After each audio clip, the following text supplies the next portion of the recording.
ये जो social media scrolling है, खासकर ये रील्स या शॉर्ट्स वाली अंतहीन दुनिया, इसके पीछे दिमाग का क्या खेल है? तो मकसद साफ है, समझना कि भाई दिमाग हमें क्यों फंसाता है स्क्रोलिंग में और इसका हमारी एकाग्रता पर, याददाश्त पर, सीखने की क्षमता पर क्या असर पड़ रहा है। तो सबसे पहला सवाल यही, स्क्रोल करते हुए समय का पता क्यों नहीं चलता? दिमाग में होता क्या है उस वक्त? देखिए, इसके पीछे दिमाग का एक बहुत ही दिलचस्प सिस्टम काम करता है।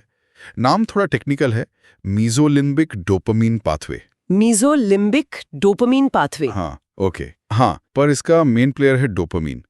डोपामीन मतलब एक केमिकल मैसेंजर है दिमाग में। ये हमें मोटिवेशन देता है, खुशी का एहसास कराता है और सबसे जरूरी इनाम या रिवॉर्ड वाली फीलिंग देता है। अच्छा, जैसे कोई टारगेट पूरा करने पे खुशी होती है। बिल्कुल। या अच्छी कसरत के बाद जो फ्रेश लगता है वो डोपामीन है। मजे की बात यह है कि ये सिर्फ काम पूरा होने पर नहीं, हाँ? बल्कि सिर्फ उसके बारे में सोचने भर से रिलीज हो सकता है। जैसे कोई सोचे कि अरे वाह, आईएएस बन जाऊंगा तो बंगला मिलेगा, गाड़ी मिलेगी, तो वो ख्याल ही डोपामिन रिलीज कर सकता है, एक उम्मीद जगाता है। अरे वाह, सोचने भर से कमाल है। लेकिन फिर स्क्रोलिंग से इसका क्या कनेक्शन? हर नई रील क्या डोपामीन हिट देती है? हाँ, सही पकड़ा। बिल्कुल। इसे कहते हैं नॉवेल्टी इफेक्ट, मतलब नयापन। Novelty effect. हाँ। हर बार जब हम स्क्रोल करते हैं दिमाग को कुछ नया दिखता है, कुछ प्रत्याशित, एक छोटा सा सरप्राइज। ये वैसा ही है जैसे लॉटरी मशीन का हैंडल खींचना, पता नहीं क्या निकलेगा, है ना? हाँ, बिल्कुल। या बर्थडे पे सोचना कि कौन विश करेगा। एग्जैक्टली। तो हर नई रील, चाहे वो फनी हो, इंफॉर्मेटिव हो या एकदम बेकार, वो दिमाग के लिए एक मिनी सरप्राइज है। और हर सरप्राइज डोपामीन का एक हल्का सा किक देता है। अच्छा, तो ये लगातार छोटे छोटे किक्स मिलते रहते हैं। हाँ, और मनोविज्ञान में इसे कहते हैं वेरिएबल रिवॉर्ड शेड्यूल। मतलब इनाम कब मिलेगा, कितना बड़ा होगा, ये फिक्स नहीं है, बदलता रहता है। Variable reward. जी, और यही चीज किसी भी आदत को या कहें लत को बनाने का सबसे शक्तिशाली तरीका है। कहते हैं कि ये जुए या जंक फूड से भी ज्यादा एडिक्टिव हो सकता है। बाप रे। क्योंकि सोशल मीडिया एल्गोरिदम इसी का इस्तेमाल करते हैं। वो मिक्स कंटेंट दिखाते हैं, कभी कॉमेडी, कभी न्यूज, कभी कुछ इमोशनल, ताकि हमें पता ना चले अगला क्या आने वाला है और हम स्क्रॉल करते रहें। वो अगला क्या वाली उत्सुकता ही डोपामिन दे रहा है। लेकिन इसका एक और असर भी तो है, जैसे ज्यादा स्क्रॉल कर लो तो बाद में किसी एक चीज पर टिकना मुश्किल हो जाता है, ध्यान लगाना। हाँ, ये दूसरा बड़ा पहलू है, अटेंशन स्पैन। इस पर सीधा असर पड़ता है। मतलब सच में कम हो रही है हमारी ध्यान देने की क्षमता। बिल्कुल, आप खुद कोशिश करके देख सकते हैं। आंखें बंद करें और सिर्फ अपनी सांसों पर ध्यान लगाएं। कितनी देर बिना किसी और ख्याल के टिक पाते हैं? मुश्किल है, बहुत मुश्किल। हाँ, जबकि बचपन में सोचिए, जब पहाड़े याद करते थे या कोई खेल खेलते थे, कंचे या लूडो, हाँ, तब ध्यान पूरा उसी में होता था, घंटों। वो कहलाता है सस्टेन्ड अटेंशन, मतलब लगातार ध्यान बनाए रखना। Sustained attention. और किसी भी चीज को गहराई से सीखने के लिए, समझने के लिए इसी सस्टेन्ड अटेंशन की जरूरत होती है।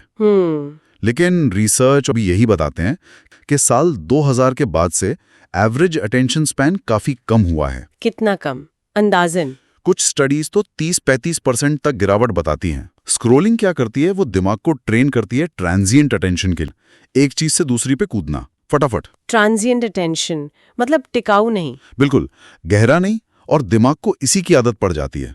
उसे हर कुछ सेकंड में नया स्टिमुलस चाहिए, नया डोपामीन हिट। तो फिर जब पढ़ाई या कोई जरूरी काम करना हो तो दिमाग बोर होने लगता है, उसे वो तेज रफ्तार चाहिए, वो बेचैन हो जाता है, फोकस कर ही नहीं पाता। समझ गई। तो ध्यान तो गया, लेकिन ये जो इतनी सारी जानकारी एक साथ आ रही है रील्स में, कभी कुछ और, दिमाग इसको प्रोसेस कैसे करता है? सीखने पर, याददाश्त पर क्या असर होता है इसका? ये भी बहुत गंभीर मुद्दा है। इसे कहते हैं कॉग्निटिव ओवरलोड। कॉग्निटिव ओवरलोड मतलब दिमाग पर बोझ। हाँ, जानकारी का बोझ। हमारी जो वर्किंग मेमोरी है, जो नई जानकारी को समझती है, प्रोसेस करती है, उसे टाइम ही नहीं मिलता गहराई में जाने का, क्योंकि दिमाग को तो आदत पड़ गई है तुरंत वाले डोपामिन हिट्स के। गहरी सोच में मेहनत लगती है, तो वो आसान रास्ता चुनता है, अगला वीडियो। बिल्कुल। नतीजा, जानकारी डीपली प्रोसेस ही नहीं होती, दिमाग में टिकती नहीं। अच्छा, इसीलिए शायद रील्स देखकर लगता है बहुत कुछ जान लिया, पर याद कुछ नहीं रहता। एकदम सही। अमेरिकन साइकियाट्रिक एसोसिएशन का जिक्र है। वो कहते हैं कि ये जो डिजिटल एडिक्शन डिसऑर्डर है, DAD? DAD, हाँ, मतलब स्क्रीन की लत, ये लॉन्ग टर्म मेमोरी पर बुरा असर डालती है। पिछली 40 रील्स में से कितनी याद है? शायद एक भी नहीं, या मुश्किल से 1-2। सही है ना? डोपामिन हमें उस पल में एंगेज रखता है, शायद सीखने का झूठा एहसास भी देता है, पर असली लर्निंग नहीं होती। तो ये बस सतही तौर पर रह जाता है। हाँ, और एक थ्योरी है एबिंगॉस फॉरगेटिंग कर्व। वो बताती है कि बिना डीप प्रोसेसिंग के, बिना दोहराए, हम 24 घंटे में 80% जानकारी भूल जाते हैं। 80%? हाँ, इसलिए सिर्फ पीडीएफ से पढ़ना भी कई बार कम इफेक्टिव होता है। स्क्रीन पर ध्यान भटकता है, जबकि कोई किताब वो क्यों याद रह जाती है? क्योंकि उसमें सस्टेन्ड अटेंशन लगता है, दिमाग डीपली प्रोसेस करता है। ये सब सुनकर तो वाकई ये किसी नशे जैसा लग रहा है। हाँ, ये तुलना की जाती है। कुछ स्टडीज हैं, जैसे जर्नल ऑफ बिहेवियरल एडिक्शन की 2017 की रिसर्च। उसने दिखाया कि सोशल मीडिया एडिक्शन में दिमाग के रिवॉर्ड सर्किट में वैसी ही हलचल होती है जैसी ड्रग्स लेने पर। सच में? हाँ, और हार्वर्ड मेडिकल स्कूल की 2020 की स्टडी ने इसे ADHD जैसे लक्षणों से भी जोड़ा है। ADHD, ध्यान की कमी वाले लक्षण? जी, पहला तो है इंस्टेंट ग्रेटिफिकेशन बनाम डिलेड रिवॉर्ड, मतलब तुरंत इनाम चाहिए। स्क्रोलिंग क्या करती है? हर स्वाइप पर फॉरन डोपामीन हिट। हाँ, तुरंत मजा। जबकि पढ़ाई, कोई स्किल सीखना, इसका इनाम देर से मिलता है, मेहनत लगती है, धैर्य चाहिए। तो दिमाग को जिसे तुरंत इनाम की आदत पड़ गई है, वो आसान रास्ता चुनता है। मुश्किल काम बोरिंग लगता है। ये तो बिल्कुल होता है, फोन उठाना सबसे आसान लगता है। दूसरा कारण कंडीशनिंग। पावलोव के कुत्ते वाला एक्सपेरिमेंट याद है? हाँ, घंटी बजी, लार टपकी। बिल्कुल वैसे ही दिमाग कंडीशन हो जाता है। बोरियत हुई, तनाव हुआ या खाली बैठे, चलो स्क्रोल करते हैं, डोपामीन मिलेगा, ये ऑटोमेटिक हो जाता है। हाँ, आदत बन जाती है। तीसरा है कॉग्निटिव फटीग, दिमागी थकान। लगातार स्क्रीन पर बदलती चीजें देखने से न्यूरॉन्स थकते हैं। लेकिन हमें महसूस नहीं होता उस वक्त। डोपामीन के कारण शायद नहीं, लेकिन वो थकान जमा होती है। फिर जब आप पढ़ने बैठते हैं या कोई फोकस वाला काम करते हैं, तब पता चलता है। हाँ, तब थके हुए न्यूरॉन्स फोकस नहीं कर पाते। और चौथा, जो बहुत महत्वपूर्ण है, न्यूरोप्लास्टिसिटी। न्यूरोप्लास्टिसिटी मतलब दिमाग बदल सकता है। हाँ, दिमाग पत्थर की लकीर नहीं है। हम जो काम बार बार करते हैं, दिमाग उसी के लिए अपने रास्ते मजबूत कर लेता है। कैशियर का उदाहरण था। हाँ। या नई भाषा सीखने पर दिमाग में नए कनेक्शंस बनते हैं, वैसे ही जब हम लगातार स्क्रोल करते हैं, स्किप करते हैं, एक चीज पर नहीं टिकते, तो दिमाग वैसा ही बन जाता है। बिल्कुल, दिमाग खुद को उसी पैटर्न के लिए रीवायर कर लेता है। छोटी अटेंशन स्पैन, तुरंत कुछ नया खोजने की आदत, गहरी सोच से बचना। बाप रे, ये तो पूरा ढांचा ही बदल रहा है दिमाग का। तो ये जो बदलाव हो रहे हैं, अटेंशन कम, याददाश्त कमजोर, तुरंत इनाम की चाह, ये हमारी रोज की जिंदगी में कैसे दिखते हैं? क्या असर होता है? असर कई लेवल पर दिखता है। एक तो है शैलो लर्निंग। शैलो लर्निंग मतलब सतही ज्ञान। हाँ। चीजों की ऊपरी समझ होना, लगता है बहुत पता है, पर गहराई नहीं होती। दूसरा प्रोक्रास्टिनेशन, टालमटोल। हाँ, ये तो बहुत बढ़ गया है। क्योंकि दिमाग आसान रिवॉर्ड स्क्रोलिंग को चुनता है, तो जरूरी काम, पढ़ाई, असाइनमेंट्स, हेल्थ, वो सब टलते जाते हैं। सही बात है। तीसरा मेमोरी लॉस, जैसा हमने डिस्कस किया, डीप प्रोसेसिंग नहीं तो याद नहीं रहता, छोटी छोटी बातें भूलना। हाँ, ये भी होता है। और चौथा, जो बहुत कॉमन है, एंग्जाइटी और FOMO. FOMO, fear of missing out.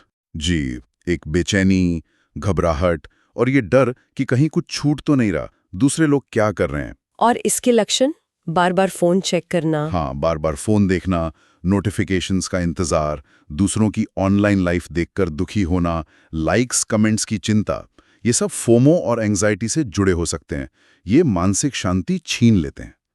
ये फोमो वाली बात तो बहुत लोग महसूस करते होंगे। बच्चों को लेकर भी एक चेतावनी थी, काफी गंभीर लग रही थी। हाँ, वो बहुत जरूरी पॉइंट था। इसकी तुलना रोज थोड़ा थोड़ा जहर देने से की है। जहर? ये तो बहुत स्ट्रॉन्ग शब्द है। हाँ, लेकिन उनका तर्क समझिए। स्कूल बच्चे को क्या सिखाता है? सस्टेन्ड अटेंशन, घंटों एक जगह बैठना, सुनना, लिखना। सीखने की बुनियाद। बिल्कुल, लेकिन अगर बचपन में ही जब दिमाग बन रहा है, न्यूरोप्लास्टिसिटी पीक पर है, तब उसे रील्स जैसे हाइपर स्टिमुलस की आदत लग जाए, तो उसका दिमाग छोटी अटेंशन स्पैन के लिए ही डेवलप होगा। वो धैर्य, वो गहरा ध्यान, वो क्षमता शायद विकसित ही ना हो पाए। मतलब उसकी सीखने की क्षमता पर लॉन्ग टर्म असर। हाँ, स्थायी नुकसान हो सकता है। फिर स्कूल में या आगे फोकस करना बहुत मुश्किल हो जाएगा। ये एक बहुत बड़ी चेतावनी है पेरेंट्स के लिए। वाकई ये तो बहुत सोचने वाली बात है, अनजाने में हम क्या कर रहे हैं। तो आज हमने काफी कुछ समझा, कैसे dopamine, novelty effect, variable reward हमें स्क्रोलिंग में फंसाते हैं। और ये सिर्फ टाइम पास नहीं है, ये ध्यान, याददाश्त, सीखना, टाल-मटोल, मानसिक शांति सबको प्रभावित कर रहा है। हाँ, और ये जानना जरूरी है कि ये इच्छा शक्ति की कमी भर नहीं है, इसके पीछे दिमाग की केमिस्ट्री और साइकोलॉजी है। लेकिन उम्मीद है, क्या इसे बदला जा सकता है? बिल्कुल। अच्छी बात यही है, जिस न्यूरोप्लास्टिसिटी से दिमाग इन आदतों को पकड़ता है, उसी से इन्हें छोड़ भी सकता है। दिमाग को दोबारा ट्रेन किया जा सकता है। कैसे? पहला कदम है पहचानना, स्वीकार करना, खुद से पूछना, क्या मैं भी हूं चिंटू? क्या मुझ में ये लक्षण हैं? जागरूकता। हाँ, जागरूकता पहला कदम है। बिल्कुल। तो आज की बातचीत से एक सवाल शायद हम सब सोच सकते हैं, क्या हम में ये लक्षण है? ये तो है ही, पर इसके आगे ये जो लगातार नया खोजने की आदत है, ये जो तुरंत संतुष्टि की चाह है, ये हमारी जिंदगी के दूसरे हिस्सों पर कैसा असर डाल रही होगी? सोचने वाली बात है। हमारे लंबे लक्ष्य, मुश्किलों का सामना करने की क्षमता, जीवन की धीमी रफ्तार को झेलने की आदत, शायद इसका असर स्क्रीन टाइम से कहीं ज्यादा गहरा हो। इस पर सोचना जरूरी है।